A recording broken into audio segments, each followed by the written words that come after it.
up, guys and gals? TJ here with another Fulfillment by Amazon video. If you like these types of videos, please like, share, subscribe. I really appreciate it. Let's jump right into the video. Number 10 is going to be getting complacent in your performance. This is assuming that you already have an Amazon or eBay store and you are making sales and your sales are looking good every week and you're not doing anything to prepare yourself forward.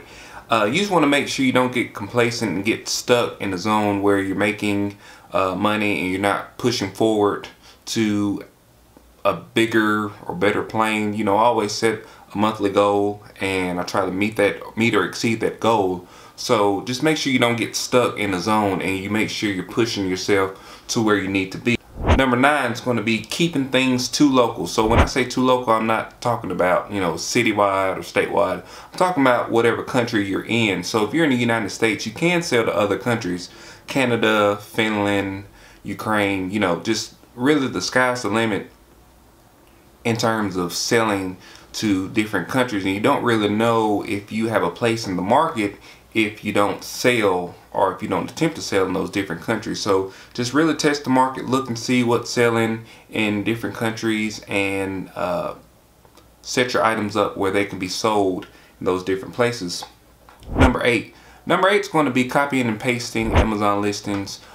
We all do this. You know, it's not a bad thing to copy and paste listings, but if you're copying and pasting a listing, you need to make sure you're looking at what the item is and if it's actually selling. So if you're copying and pasting a failing listing or a listing that's not selling, then you're not going to sell any, you know. Or if you copy and paste a listing and you don't list it better than the person that you stole it from, then you are not going to win the buy box and you're going to be wasting a lot of time. So you need to make sure that if you're copying and pasting, you do your research, you make sure that the item is a sellable item that's in a good place where you can actually make money selling it, and that you also do it better than the person that you're copying it from so you can win that buy box. Number 7, not doing your proper market research before going all in. So if you are entering into a market, say for instance you're selling baby products and you don't do your due diligence of finding what items you need to sell and how many items are selling in that market, you're going to waste a lot of money. You know, you can go in and say, okay, I'm going to sell these baby pacifiers and buy thousands of them, and then you don't sell one. Or you can buy the baby bottle nipples and they could sell like hotcakes, you know. But you really have to do your due diligence and find out what's selling, where, and especially the time of year. You know, if you have a seasonal item, you know, is it in season or is it out of season? You know, you want to make sure you stay ahead of that kind of thing. Number 7, not keeping up with the inventory. So I recently did a video about how I keep up with my inventory. I have a free program that I use. I put a link to it right here. Let's see, there we go, right there. And this is how I keep up with my inventory. Even though I do Fulfillment by Amazon and I send my inventory to Amazon, I still make sure that on a daily basis I look at what I've sold and I kind of reconcile that on my end and make sure that what I have and what they have is the same thing. And also it keeps me kind of engaged with my inventory and know when I need to make another shipment to Amazon. Just make sure you keep up with the inventory, folks. Number 5 is going to be confusing your negative feedback with incorrect or inaccurate feedback. So when somebody, say for instance you're selling lip balm and you know it's a big brand lip balm, and somebody leaves you 1 star because they didn't like the way the lip balm smelled or they didn't like the way the lip balm worked.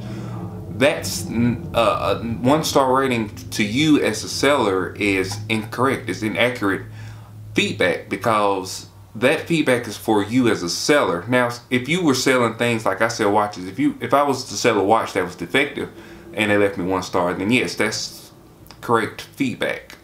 But if they said that they didn't like the color of the watch, even though I showed the color of the watch and I showed exactly everything with the watch and it matches the description, then that would be inaccurate feedback and you can have that feedback removed. Also, I've had this before too, Amazon shipping. So if they have Fulfillment by Amazon Prime and they don't get their item in 2 days, they want to leave you 2 stars because they didn't get their item on time. That has nothing to do with you. You have no control over the shipping if you're doing fulfillment by Amazon, so that feedback can also be removed.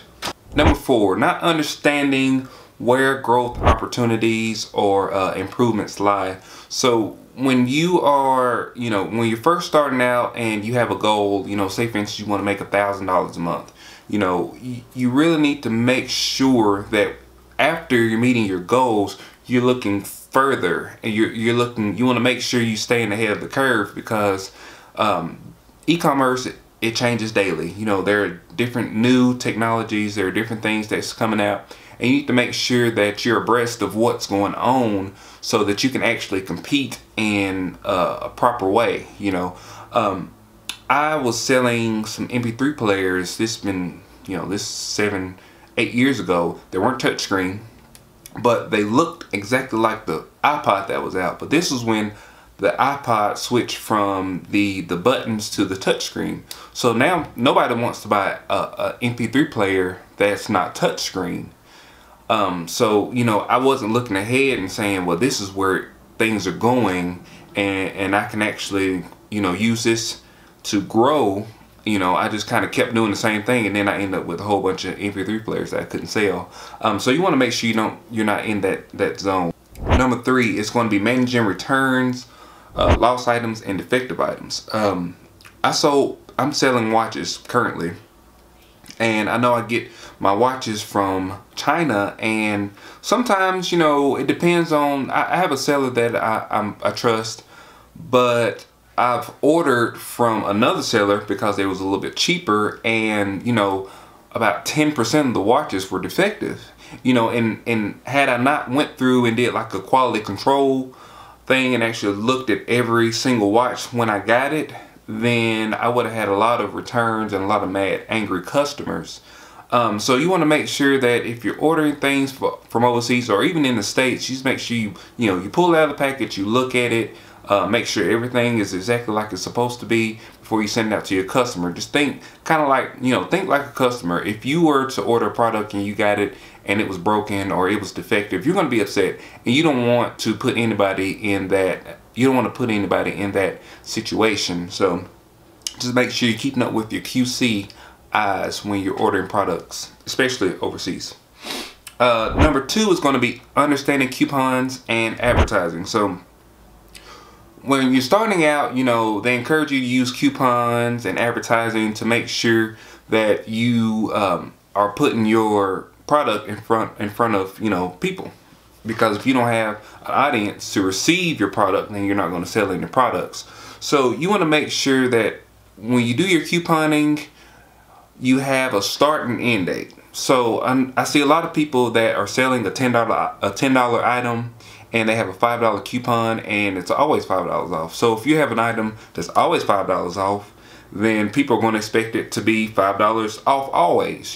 So you really have to use couponing.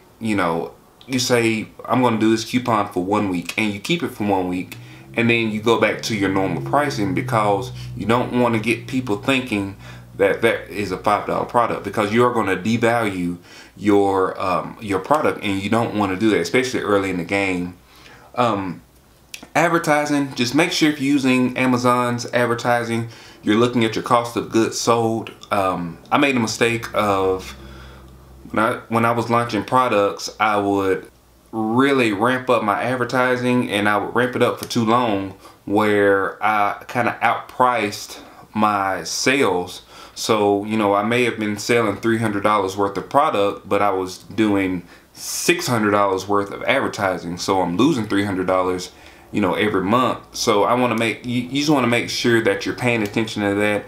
And there's a sweet spot in advertising. You can't really over advertise, because you are going to make more sales if you advertise more, but you have to look at the cost versus how much you are making for that sale, if that makes any sense. And I make a video about doing ads and pricing ads and making sure that you're staying in that sweet spot. The number 1 thing that I believe that people fail or people make mistakes on when they're joining Amazon is not understanding Amazon Marketplace, the concept of it. And particularly the buy box. So when you sell on Amazon, you are competing for that buy box. If you're not winning the buy box, you're not selling one single product on Amazon.